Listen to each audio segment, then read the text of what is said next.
La mente humana no te traiciona en los momentos de calma. Te sabotea con precisión quirúrgica exactamente cuando el premio está frente a ti, cuando los años de duro trabajo finalmente están dando frutos, cuando el momento ha llegado y estás ahí, listo, preparado y entrenado. Esa voz interna comienza a susurrar: vas a fracasar otra vez. Lo que hace devastador a ese susurro no es el volumen con el que grita, es que conoce perfectamente tu nombre. El oponente más peligroso jamás está al otro lado de la red o frente a tu acero. Está dentro de tu propia cabeza. El cerebro humano tiene dos sistemas operativos que entran en conflicto constante. Uno actúa, el otro narra. Y cuando el narrador toma el control absoluto, el agente se paraliza por completo. Los guerreros japoneses del siglo XVII no tenían acceso a la neurociencia moderna, pero entendieron este conflicto interno con una precisión asombrosa. Ellos diseñaron un sistema implacable para destruirlo. Si estás cansado de ser la presa de tus propios pensamientos y quieres dominar las estrategias de la élite para recuperar el control absoluto de tu destino, suscríbete ahora mismo. Este es el único espacio donde transformamos las debilidades en armaduras impenetrables. Capítulo 1. La parálisis del narrador interno Takeshi tenía apenas 19 años cuando el llamado para el equipo de élite de la provincia llegó. Fueron 18 meses de entrenamiento doble, días de hielo en las articulaciones y noches de intensa fatiga mental. Era el tipo de guerrero al que no necesitabas recordarle que entrenara. Necesitabas rogarle que se detuviera. Pero cuando llegó la gran final, Takeshi abandonó su propio cuerpo. Él describía la experiencia como si se mirara desde el exterior. Los movimientos que antes ejecutaba con una precisión automática y letal, de pronto, requirieron instrucciones conscientes. Y la instrucción consciente llegó tarde, siempre tarde. Perdió el combate más importante de su juventud. Dedicas meses o años a un proyecto, a un ascenso o a un examen. Pero cuando llega el momento crucial, simplemente te congelas. No estás solo. Takeshi abandonó su vida como competidor a los 24 años. No fue una decisión dramática, fue erosión. Una lesión que tardó demasiado en sanar, y la certeza de que el entrenamiento se había vuelto una obligación, no una vocación. Se mudó de provincia, fundó una pequeña firma de consultoría táctica y desarrollo de software de rendimiento. El modelo funcionaba. Llegaron los primeros clientes y con ellos la oportunidad que cambiaría todo. Un grupo de inversores poderosos quería ver su propuesta. No era una reunión casual. Takeshi preparó cada detalle durante semanas. Sabía los números de memoria. En la mañana de la presentación, dentro del elevador del edificio, la voz regresó. El mismo tono, la misma sincronía quirúrgica. No eres un verdadero hombre de negocios, dijo la voz. Eres un guerrero fracasado que intenta fingir que sabe lo que hace. Takeshi entró a la sala. Abrió su computadora. Comenzó a hablar y se congeló. Nadie en la habitación notó que algo se había roto por dentro. Pero él sí. Las pausas fueron demasiado largas. Las respuestas llegaron segundos tarde. El tiempo exacto que le toma al narrador interno interrumpir a la gente y tomar el control. Los inversores agradecieron cortésmente. Dijeron que se pondrían en contacto. Nunca lo hicieron. Esa noche, Takeshi miró el techo de su oficina vacía. Reconoció el patrón. El entorno había cambiado, pero el problema vivía en la misma dirección. Si el problema no era técnico, la solución tampoco podía serlo. Comenzó a estudiar la mente. Capítulo 2. La tranquilidad imposible. Takeshi evitó los libros de autoayuda y la motivación barata. Se sumergió en la neurociencia y la psicología cognitiva. Necesitaba entender el mecanismo antes de poder romperlo.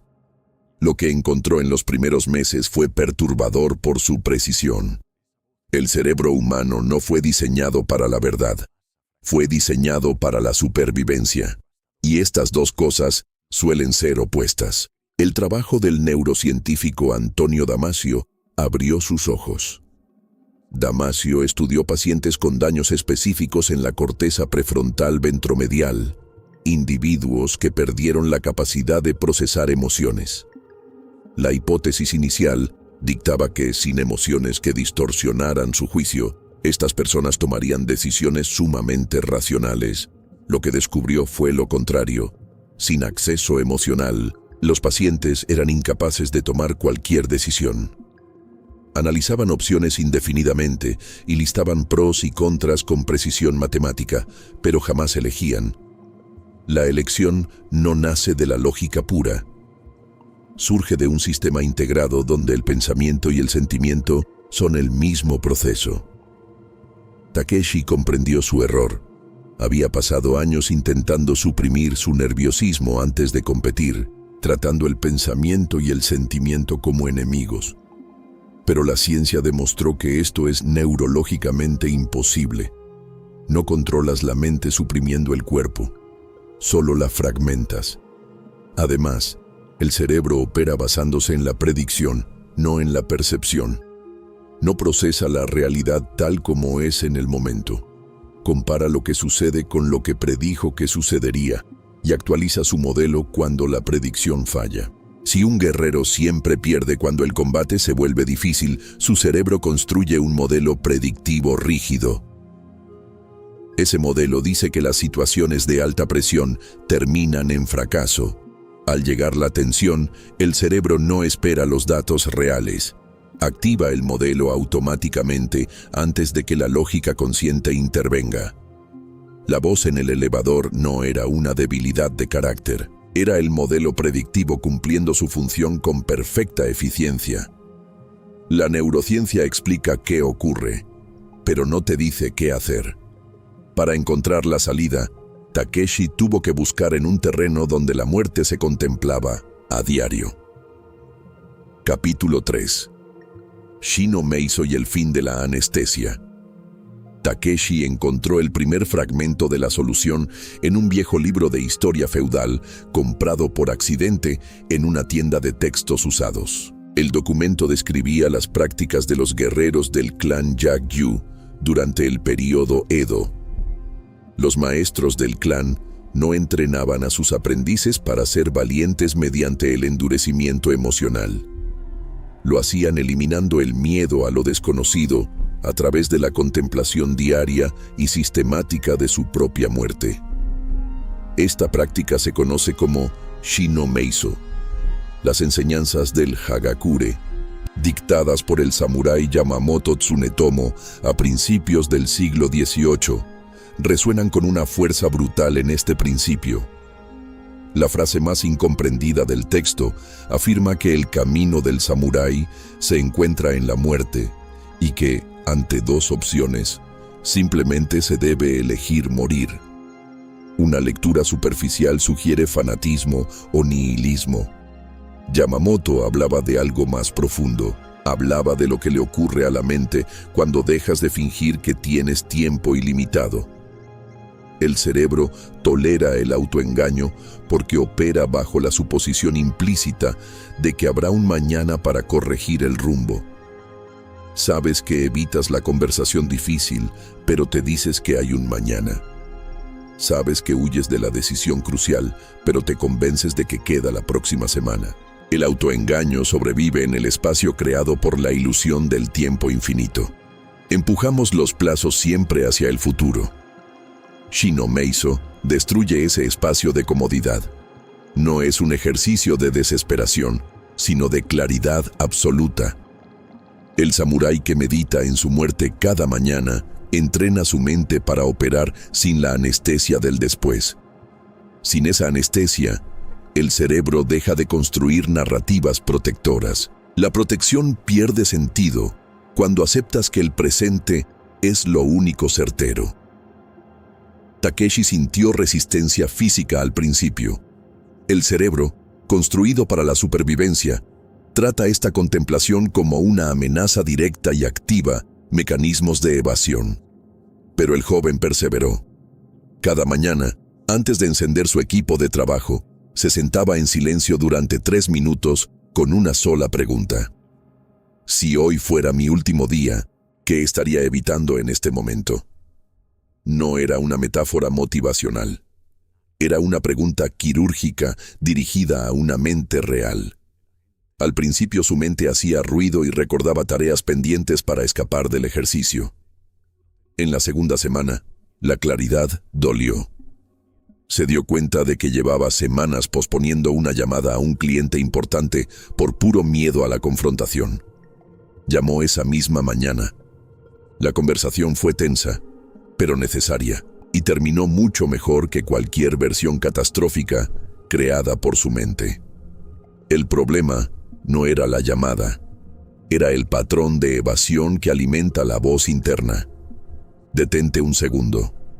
Tu mente utiliza este mismo mecanismo para protegerte falsamente del dolor, saboteando tus metas más importantes. Deja un comentario explicando con total honestidad cómo tu mente te sabotea y cuál es esa decisión crucial que tu voz interna te está obligando a posponer. Capítulo 4. Sanshin y la mente inmóvil. Limpiar el espejo con la meditación de la muerte era apenas el primer paso.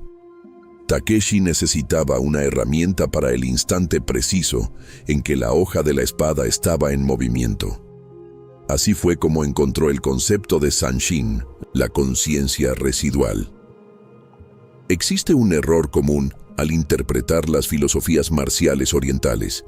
Se piensa que el objetivo absoluto es detener el pensamiento, alcanzando una mente completamente vacía que opera en piloto automático. Los maestros antiguos describían algo diferente. El monje Zen Takuan Sojo, en su tratado sobre la relación entre la mente y la espada que influyó en guerreros como Miyamoto Musashi, explicaba que el problema central no es pensar, sino la fijación del pensamiento. Si al enfrentar al enemigo piensas en cortarlo, tu espíritu se atrapa en esa intención y tus movimientos se vuelven lentos. Si tu mente se fija en un punto, te congelas. Sanshin es una mente que se mueve con el momento. Significa literalmente la mente que permanece presente después de que la acción ha terminado. En el combate, es el estado de presencia continua que el guerrero mantiene tras lanzar un ataque, como si la acción jamás se separara de lo que viene después. No es inmovilidad rígida, es un movimiento continuo que nunca se detiene. Takeshi tradujo esto a su vida profesional. Su parálisis en las presentaciones de negocios no ocurría por pensar de más antes de empezar. Ocurría porque, después de cada respuesta o diapositiva, dejaba que su atención divagara evaluando su propio desempeño. Construía en tiempo real una narrativa sobre cómo lo estaban percibiendo los inversores. Entraba en un bucle de análisis retrospectivo. Ese bucle creaba una brecha de segundos antes de la siguiente frase. La voz interna no era un monólogo continuo. Era una serie de microinterrupciones entre una acción y la siguiente. Entrenar el Sanshin significaba eliminar esas microinterrupciones, negándose a fijar la atención en el pasado inmediato, mientras el presente seguía ocurriendo. Takeshi comenzó a practicarlo en interacciones cotidianas. Durante las reuniones, en lugar de evaluar mentalmente sus propias palabras mientras el otro hablaba, entrenó su enfoque para sostener una atención absoluta en el ahora. En presentaciones menores, mantuvo el mismo estado de alerta antes, durante y después de cada intervención. Al principio, se sintió artificial y performático. Sin embargo, descubrió que había una capa subterránea que aún no había tocado. Una verdad que la filosofía oriental asumía como evidente y que el mundo moderno insiste en ignorar. Capítulo 5. Kokoro, la palabra inexistente. Existe un abismo filosófico insalvable entre el pensamiento moderno y el espíritu del guerrero. En los idiomas occidentales no existe ninguna palabra equivalente para el término japonés kokoro. No es una simple coincidencia lingüística, sino una de las mayores divergencias en la forma de entender la mente humana. Kokoro se traduce a veces como mente, a veces como corazón y otras veces como espíritu, dependiendo enteramente del contexto. Pero ninguna de estas traducciones aisladas logra capturar lo que la palabra verdaderamente nombra. Lo que este concepto define es la absoluta negativa a separar estas tres cosas. Para la tradición del Zen y el Bushido, pensar y sentir no son procesos distintos que ocurren en partes diferentes de nuestro ser. Son expresiones de un mismo y único fenómeno. Un guerrero dividido, que piensa una cosa, siente otra diferente y actúa de una tercera forma, no es un guerrero peligroso. Es un cadáver que solo está esperando el golpe de gracia. La unidad del Kokoro no es un ideal espiritual abstracto o puramente poético. Es un requisito estrictamente funcional para la supervivencia en el campo de batalla. Takeshi comprendió esta verdad tras meses de aplicar la meditación del Shinomeiso y la atención del Zanshin. Sabía que se estaba acercando a la raíz del problema, pero sentía que había una última capa de parálisis que seguía siendo completamente inaccesible. El instante exacto de entrar en acción, el primer segundo de un combate de alta presión, todavía mostraba un bloqueo insoportable. Al leer sobre el Kokoro, identificó la grieta exacta en su mente. Era el abismo existente entre lo que él creía que debía sentir y lo que realmente experimentaba. El intento desesperado de llenar esa grieta con pura fuerza de voluntad para suprimir el nerviosismo era lo que creaba la parálisis total. El Kokoro no te enseña que no debas sentir tensión ante un evento crucial. Te enseña que la tensión, el pensamiento y la acción son exactamente el mismo evento. Intentar separarlos es lo que genera el conflicto interno que te destruye. El guerrero con Kokoro no actúa a pesar del nerviosismo, actúa con el nerviosismo. El nerviosismo y la preparación absoluta son la misma energía. Lo que cambia no es la fuerza, sino la relación que decides tener con ella. Capítulo 6. La integración en el campo de batalla. La verdadera transformación nunca es dramática. Es tan extremadamente sutil que casi pasa desapercibida, hasta que te das cuenta de que lo ha cambiado todo por completo. La segunda gran presentación de negocios llegó 8 meses después del primer colapso mental. Los inversores eran diferentes, pero la magnitud de la oportunidad había dejado de ser lo importante para Takeshi. Él solo quería responder una pregunta. ¿Había cambiado el patrón destructivo? La mañana de la presentación se despertó a las 5. La tensión física estaba ahí. No intentó suprimirla. Se sentó en silencio y aplicó el Shinomeiso con la pregunta implacable. Si hoy fuera mi último día, ¿qué estaría evitando en este momento? La respuesta fue inmediata. Tenía una conversación pendiente con su padre y una decisión postergada sobre un empleado. Nada relacionado con lo que vería ese día en la sala.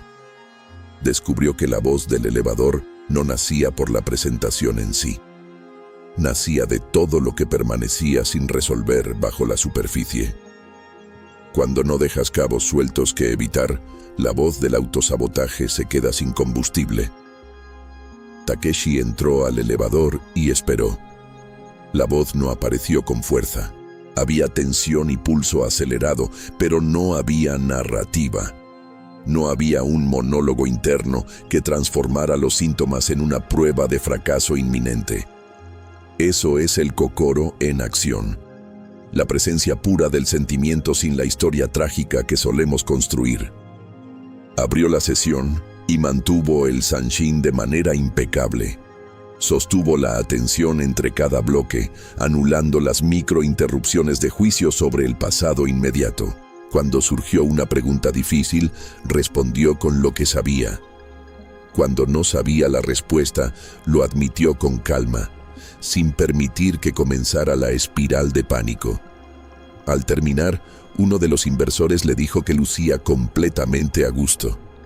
Takeshi solo dio las gracias. La diferencia no radicaba en haberse convertido en un hombre sin miedo. Radicaba en que ya no mentía sobre lo que estaba feeling, ya no gastaba energía valiosa luchando contra su propia experiencia interna mientras operaba en el mundo exterior. Regresó a casa y realizó la llamada que había postergado por meses. Lo que Takeshi experimentó se llama integración neural en la neurociencia moderna. El estado en el que las regiones cerebrales que suelen entrar en conflicto bajo alta presión operan en perfecta coordinación. Shino Meiso limpia el pasado eliminando las evasiones acumuladas que alimentan la voz interna. Sanshin despeja el futuro al eliminar la anticipación ansiosa que paraliza la acción. Kokoro disuelve la separación entre lo que piensas y lo que sientes. Al unirse los tres, dejas de desperdiciar energía peleando contra ti mismo. Tienes acceso a la totalidad de tu ser, sin filtros ni supresiones. Los samurái llamaban a esto estar completamente preparado antes de ir al combate. La neurociencia lo llama integración. Si estás listo para actuar como un verdadero guerrero, romper los modelos de autosabotaje de tu mente y tomar el control absoluto de tu destino, activa la campana y suscríbete ahora mismo a este canal. Capítulo 7. Mushin y el arte de no buscar aprobación. La parálisis que experimentó Takeshi en sus peores momentos no solo se manifiesta en grandes presentaciones de negocios o en arenas de combate físico. Ocurre todos los días, en silencio, cuando interactúas con los demás. El deseo desesperado de agradar, de ser considerado una buena persona o de buscar la validación constante de tu entorno es otra forma letal de fragmentación mental. Miyamoto Musashi enseñaba con rigor el concepto de Mushin, que se traduce como la mente sin mente. No significa un estado de estupidez o un trance inconsciente. Significa una mente libre de intenciones secundarias. Cuando hablas con alguien y tu cerebro está ocupado calculando qué decir para caer bien, estás activando al narrador interno. Estás dividiendo tu kokoro en fragmentos inútiles. El exceso de amabilidad es una debilidad profunda disfrazada de virtud. Es el miedo al conflicto operando en las sombras de tu psicología. En la estrategia de élite, presentarte ante el mundo con una necesidad evidente de aprobación te convierte de inmediato en una presa fácil para manipuladores y estrategas sin escrúpulos. Ellos perciben tu hambre de validación y la usan con frialdad para dictar cada uno de tus movimientos. Musashi caminaba solo por caminos peligrosos no porque odiara a la sociedad, sino porque entendía perfectamente que depender del juicio ajeno es entregar tu propia espada al enemigo. Para aplicar Mushin en tus dinámicas sociales diarias, debes aprender a actuar desde tu centro real, eliminando la microinterrupción de preguntarte cómo serás evaluado por el resto. Si tu acción es justa, firme y necesaria, simplemente se ejecuta. No hay más. La aprobación de los demás es un subproducto completamente irrelevante. Si te la dan, no te eleva. Si te la niegan, no te destruye. Esto es un hecho de supervivencia. No hay otra opción viable. Capítulo 8. Dokodo Élite y el poder del desapego absoluto. Hacia el final de su vida, retirado en la fría cueva de Reigando, Miyamoto Musashi escribió 21 preceptos fundamentales en un documento imperecedero conocido como el Dokodo, el camino de la autosuficiencia o la marcha en solitario. Este texto no fue redactado para monjes ascéticos aislados del mundo. sino para guerreros reales que necesitaban sobrevivir en un entorno brutal de traiciones y dinámicas de poder implacables. Uno de los principios más cortantes de esta obra dicta que jamás debes buscar el placer por tu propio bien y que debes mantener el desapego en todas las cosas. En el contexto moderno de la supervivencia social, esto se traduce en una regla de oro absoluta. Aprende a sostener la incomodidad del aislamiento antes que aceptar la comodidad barata de una falsa alianza. La inadecuación social y la exhaustión mental nacen directamente de intentar encajar en moldes que no te pertenecen. Cuando eres demasiado blando y dices sí a cada petición por el pánico neurótico a ser rechazado, estás violando activamente tu propia soberanía como individuo. Musashi sabía que la debilidad de un solo hombre en un ejército podía corromper la estrategia entera del clan. En tu vida diaria, cada vez que cedes tu espacio vital o tu tiempo por cortesía excesiva, debilitas tu modelo predictivo cerebral. Le estás enseñando a tu mente que tus necesidades valen menos que el bienestar ajeno. El desapego absoluto no te convierte en un ser cruel, despiadado o insensible. Te convierte en un individuo inamovible. Al no depender de las circunstancias externas ni de los lazos emocionales frágiles para validar tu existencia, tu toma de decisiones se vuelve fría, matemática y sumamente efectiva. La estrategia de élite exige que mires las dinámicas de poder como un tablero de ajedrez táctico, nunca como un drama familiar. El desapego es tu mayor escudo en este mundo. Quien nada necesita de los demás, jamás puede ser extorsionado. Ellos ya perdieron todo el control sobre ti. Capítulo 9. El legado del guerrero inamovible. 10 años después de aquella segunda presentación que lo cambió todo, Takeshi se encontró ante el mayor desafío de su carrera profesional. Su empresa de rendimiento táctico había crecido hasta convertirse en un referente respetado en toda la región. Un conglomerado internacional intentaba absorber su firma mediante una maniobra corporativa sumamente hostil y agresiva. No era una simple reunión de negocios. Era una batalla abierta por el control de su propia creación, el fruto de una década de disciplina inquebrantable.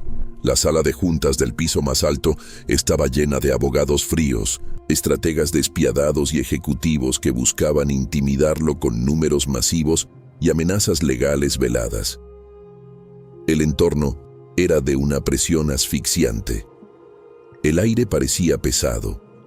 En el pasado, el joven Takeshi se habría fragmentado de inmediato ante este escenario.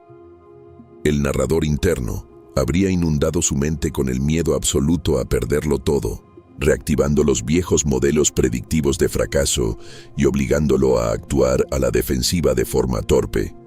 Pero el hombre que estaba sentado al frente de la mesa ya no era una presa de sus propios pensamientos.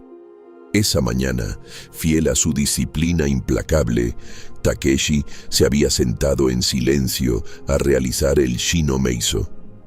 Al preguntarse qué estaba evitando, limpió cada rincón de su mente, eliminando cualquier rastro de evasión antes de cruzar la puerta de la empresa. Al entrar a la reunión, activó su kokoro, permitiendo que la inevitable tensión física y su agudeza mental operaran como una sola fuerza integrada. Durante las horas que duró la negociación, Takeshi sostuvo un zanshin impecable. No permitió que su atención se fijara en las provocaciones pasadas ni en los escenarios trágicos del futuro. Escuchaba cada palabra con una presencia absoluta y respondía con sentencias cortas, definitivas y devastadoras por su precisión. Los ejecutivos intentaron romper su compostura con tácticas de intimidación psicológica, pero se toparon con una muralla zen completamente inamovible. Al no buscar su aprobación ni temer el conflicto, su Mushin desarmó cada trampa estratégica. Takeshi no cedió un solo milímetro de su soberanía. Al final de la jornada, El conglomerado retiró la oferta hostil y aceptó los términos impuestos por él. Venció porque dejó de gastar energía peleando contra sí mismo. Hoy en día, un Takeshi maduro y con sienes grises camina por los jardines de su propio dojo de entrenamiento mental. Frente a él se encuentra un joven discípulo, un guerrero brillante pero ansioso que tiembla visiblemente ante la presión de su primer gran fracaso. Takeshi lo mira con profunda compasión pero con una firmeza absoluta. Le entrega una espada de madera y le recuerda la dura lección que él mismo tardó años en comprender. El oponente jamás está afuera. La maestría real no consiste en silenciar la mente, sino en integrarla por completo para que el miedo y la acción sean la misma energía en movimiento. El legado del mayor samurái de la historia ahora vive en ese joven, y la responsabilidad de mantener encendido ese fuego sagrado le pertenece por completo. La debilidad termina hoy. Has recibido las herramientas secretas que la élite utiliza para dominar la mente y sobrevivir en un entorno social implacable. No vuelvas a ser la presa de tu propio narrador interno. Actúa ahora mismo como un verdadero guerrero. Activa la campana de notificaciones y suscríbete para asegurar tu lugar en nuestra hermandad de acero.